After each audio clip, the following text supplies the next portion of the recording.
We're at war. The world is at war. And the two sides of the conflict are the people and the banks, central banks, and their agents. And today in the news, we see that the EU are moving to ban heirloom seeds. Now, for those who don't know, that is when you have a plant that grows, vegetable, flower, whatever it is, it produces its own seeds, so that it continues its species, it regenerates, it reproduces. And the European heads have decided that's not a good thing. That what they want is to ban nature in favour of genetically modified plants that are controlled, that are designed to supposedly fight disease and are stronger and better for the environment, blah blah bullshit. Nature does a pretty good job. It's done a good job for millions of years. That's why we're here. Life works. Nature works. But the EU have decided that they know better, that control of nature should be in their hands. Now that's fucking ludicrous. Anybody who can come up with an idea like that is seriously insane. The banks want to control us, and food is one way of doing that. Money is another. The banks are determined to take as much money from us that we earn with our own labour, in our own jobs, our everyday jobs. Take as much of that as they can, and they use their agents to do that. And they are the financial institutions, the commercial banks, and governments. They control interest rates fraudulently. LIBOR and other scandals have proved that interest rates are absolutely manipulated to divert wealth and profit from ordinary people to 1%, the people that have control, people at the top, heads of banks. And governments help them through taxation. In this country, we have an absolutely ludicrous government that thinks it's doing the right thing for the people, which it absolutely isn't. Enda Kenny consistently goes on about protecting the income tax rate. Now, that's just a play on words.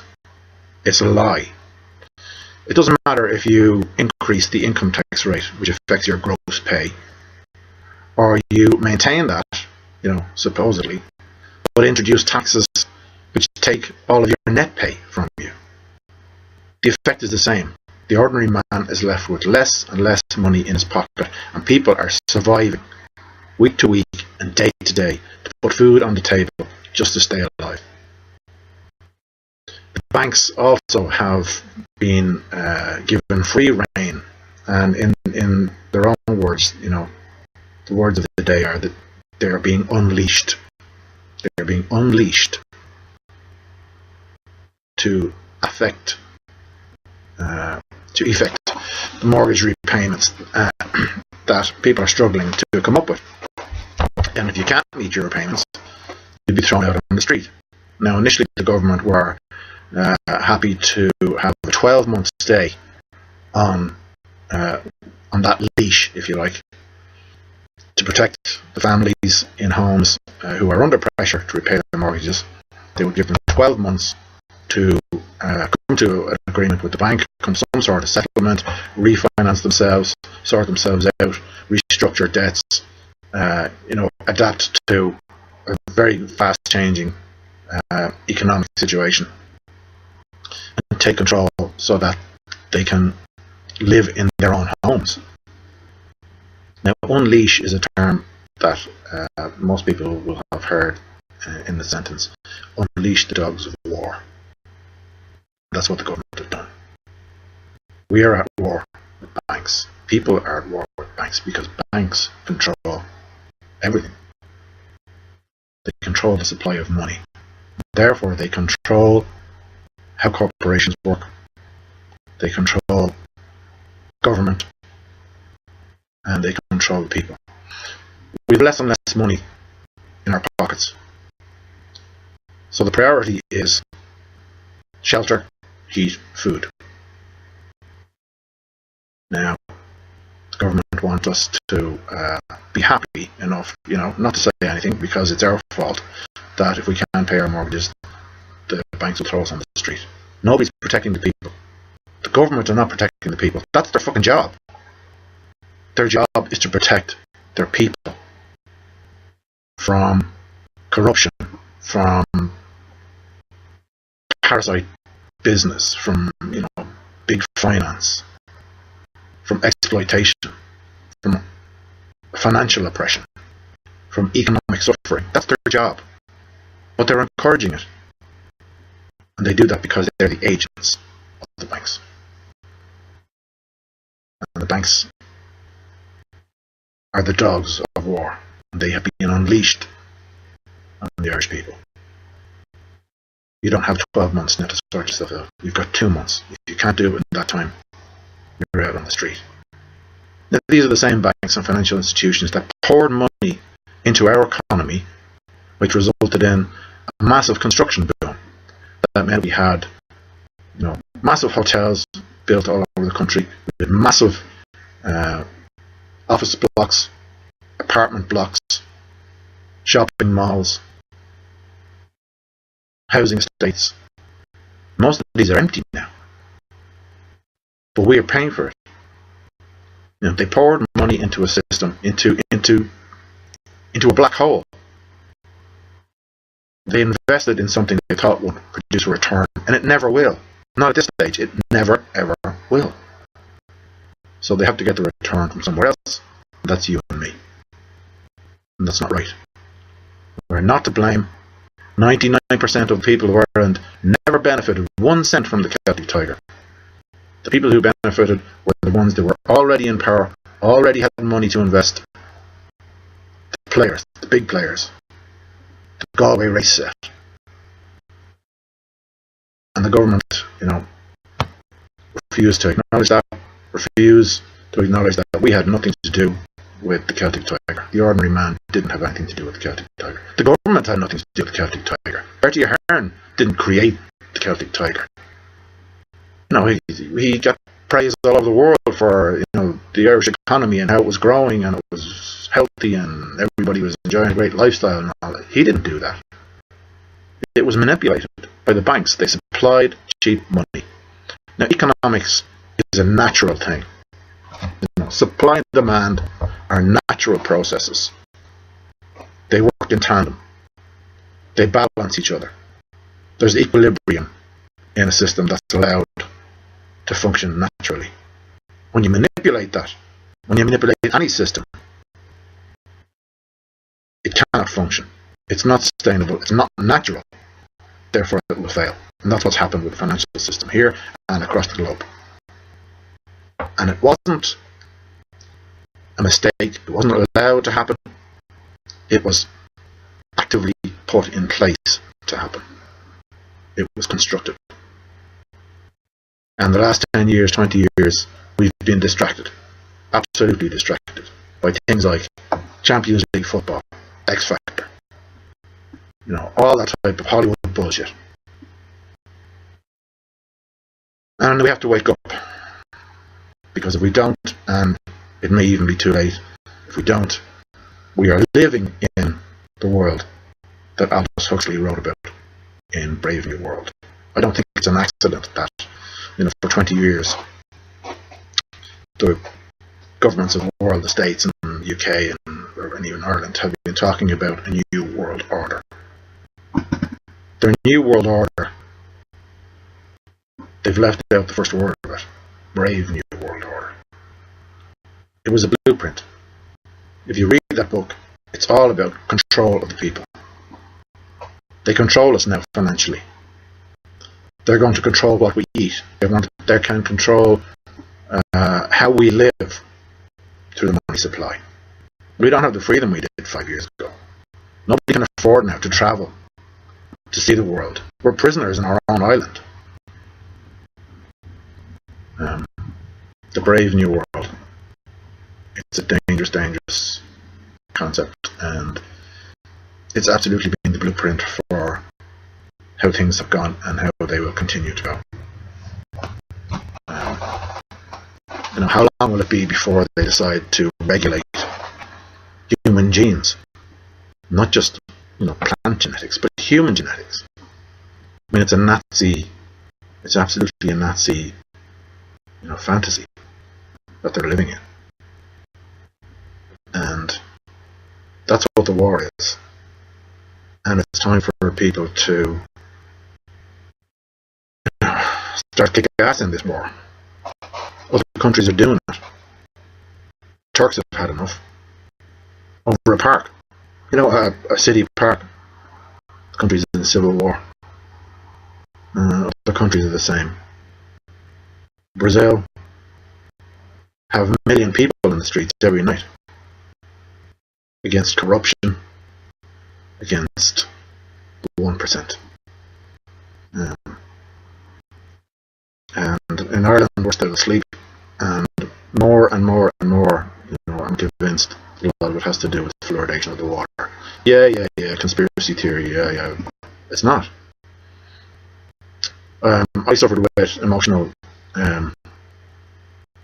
health problems for a number of years, and I was on Prozac. And the industry name for Prozac is the kind of brand name that you see on the chemist shelves. The industry name for Prozac is fluoxetine. Now, I had a discussion with somebody who said it's not the same thing. Anything with fluo in it has to be related to fluorine. Now, if Prozac is designed to control your emotional state, to calm you, to sedate you, then fluoride in the water has to have some kind of similar effect. There's no other, you can't reach any other conclusion. It has to have the same kind of effect. And Ireland is the only country in Europe whose national water supply is fluoridated. And it's the only country in Europe where we haven't had 1 million people on the streets.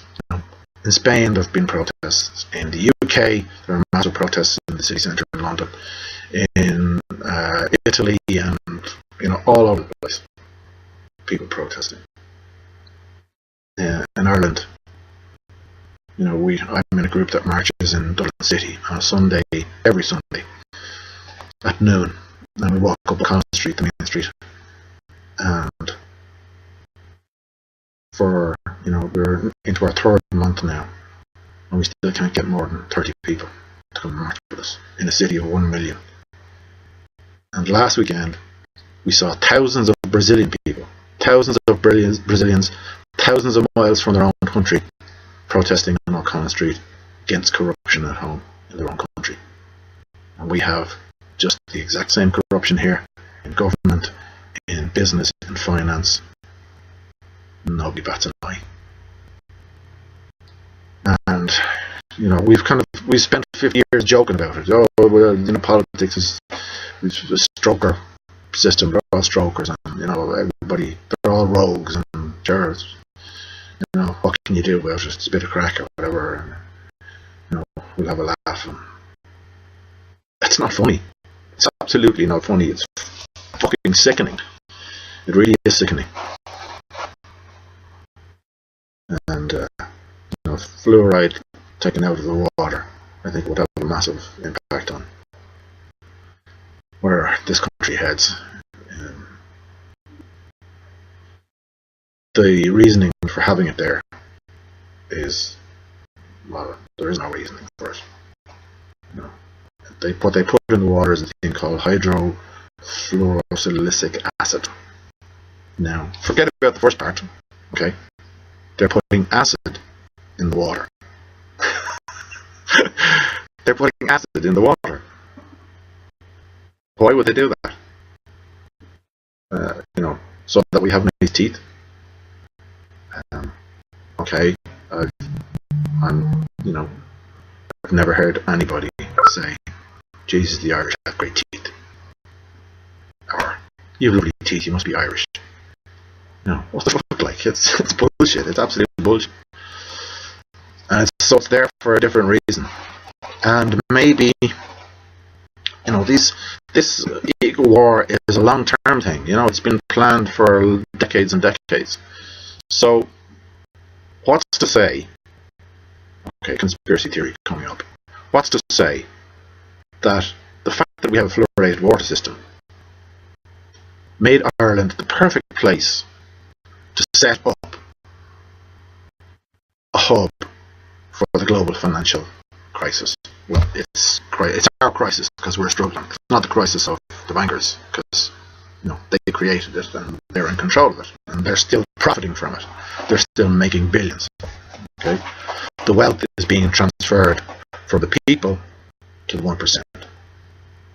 That was the strategy, and it's worked. And the IFSC and everything that was set up there. I mean, there's economists in New York who has said quite clearly, frankly, and in absolute no uncertain terms, that Wall Street controlled,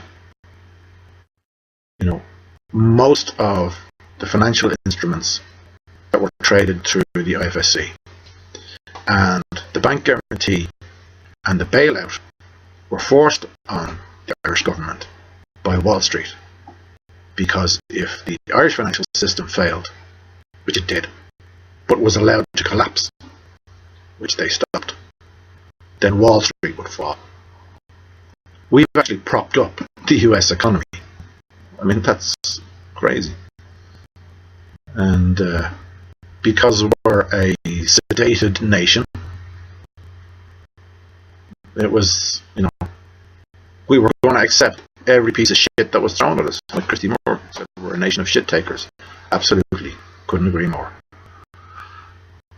And we're a nation of shit takers because we've been sedated and we've been made that way. We don't protest. We don't stand up for ourselves. We don't stand up for our children. It's ludicrous. If somebody suggested that they wanted to take your child and make them a sex slave, what would you do? Okay. If somebody wanted to take your child and make them a tax slave, what would you do? Well, guess what? Our children are tax slaves. The banking system and the government here, the political class here, have made them tax slaves. Not just for the next generation, but probably the one after that and the one after that. We're tax slaves. Now, for me, there's a thin line between sex slavery and tax slavery. You're a fucking slave. They control you. They control your life. They control your lifestyle. They control how you live. They control your movement. They control what you eat. They control your mind.